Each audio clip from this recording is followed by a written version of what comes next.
गोवर्धनधरं वन्दे गोपालं गोपरूपिणं गोकुलोत्सवमीशानं गोविन्दं गोपिकाप्रियं भक्तिर्भवति गोविन्द पुत्रपौत्र विवर्धिनी अकीर्ती क्षयमाप्नोति सत्कीर्ती वर्धते चिरम. श्री अधिक मास महात्म्य कथासार अध्याय 9.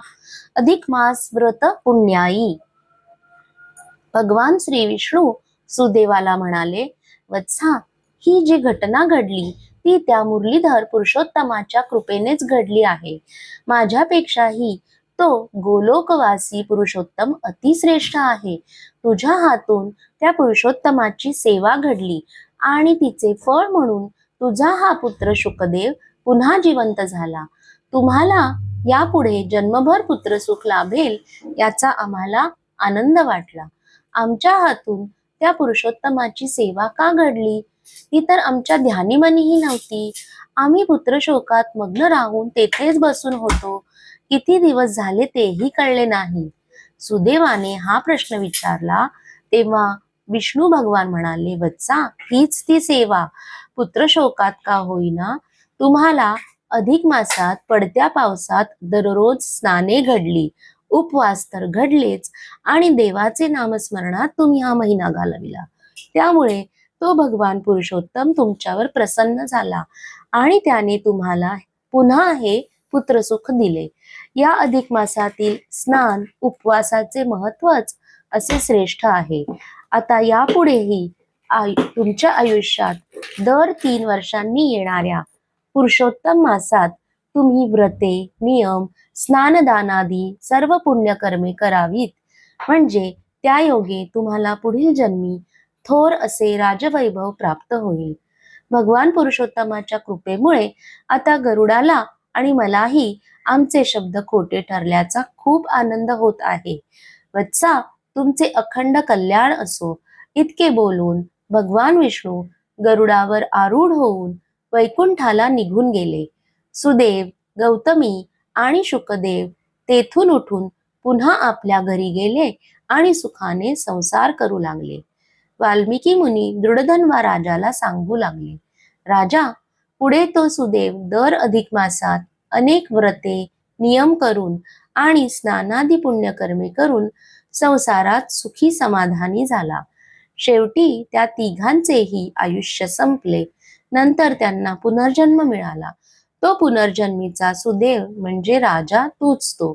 ती गौतमी राणी म्हणजे तुझी राणी ही गुणसुंदरी आणि तो पुत्र शुकदेव म्हणजे तो फांदीवरील पोपट, ज्याने तुला जागा हो, सावध हो असा उपदेश केला. असो, आतापर्यंत तुझ्या सर्व शंकांचा खुलासा मी केला आहे. आता यापुढे तूही येत्या अधिक मासात पुरुषोत्तमाची पूज्य सेवा कर. स्नान, दान, व्रत, नियम यांचे पालन कर.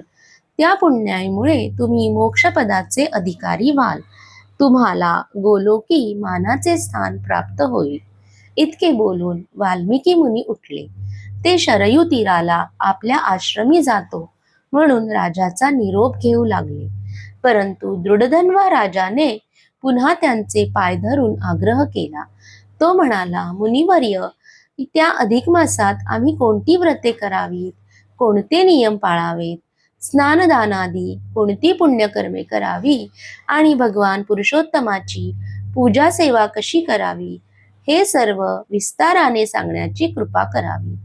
वाल्मिकी मुनी पुन्हा आसनस्थ झाले आणि म्हणाले, राजा, हेच प्रश्न पूर्वी स्वतः लक्ष्मी देवीने विष्णूला विचारले होते आणि भगवान विष्णूंनी तिला जे सांगितले तेच मी तुम्हाला सांगतो. ते सर्व ऐकावे आणि मग तसे निष्ठापूर्वक वागावे. वाल्मिकी मुनींनी मग दृढधन्वा राजा आणि राणी गुणसुंदरी यांना अधिक मासातील व्रते, नियम, दाने वगैरे सर्व तपशीलवार सांगितले. ती कथा पुढील प्रमाणे. अधिक मास हा 13वा महिना दर 3 वर्षांनी येतो. या महिन्यात सूर्य संक्रांत नसते म्हणून तो मलिन असा धोंड म्हणून मानला जातो. या महिन्यात मंगल कार्ये होत नाहीत.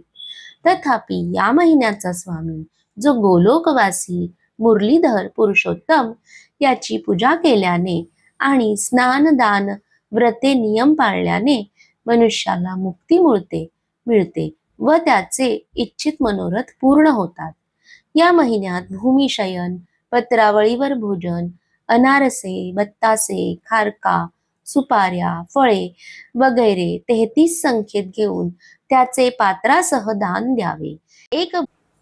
एकभुक्त जेवण, एकभुक्त भोजन किंवा एक वेळ जेवण, उपवास, अन्नदान, गोग्रास घालणे, दाम्पत्य भोजन, दीपदान, आवळी स्नान, तीर्थस्नान, तीळ तांदूळ दान, धान्यदान, सौभाग्यवायन दान, गोदान, अयाचित भोजन, धरणे पारणे भोजन व्रत, भोजन समयी मौन व्रत धरणे, कठोर न बोलणे वगैरे अनेक प्रकारची व्रते, नियम व दाने करावीत.